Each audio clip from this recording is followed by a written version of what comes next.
Huh?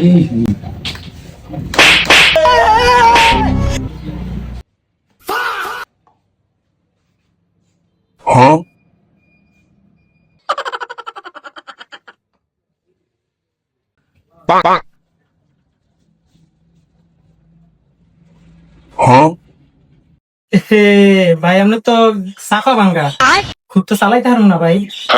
ভাই তাহলে আর কি করুন যায়? দারুণ বুদ্ধি একটা আছে।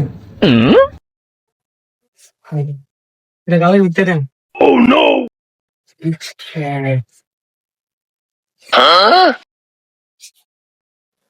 সে ভাই দাঁড়ান দাঁড়ান, ভাই এটা যদি ফ্যাটের মধ্যে জায়গা। আরে ভাই গেলে সমস্যা নাই, সকালে আবার এটা লইবেন দিয়া। Huh? আরে ভাই আপনি কি আমার লগে মজা করতেছেন? আরে ভাই আপনি বুঝেন না, এটা সকালে আপনি যখন আসবেন এটা তো বাইরে যাবে ওই সময় হ্যাঁ তুমি দিয়ে লইবেন। এই পর্যন্ত 1000 মানুষের বেশি এটা এমনি দিয়ে লইছে সকালবেলা, এটা দিয়ে তো কাজ করতেছি। No, no, no, no.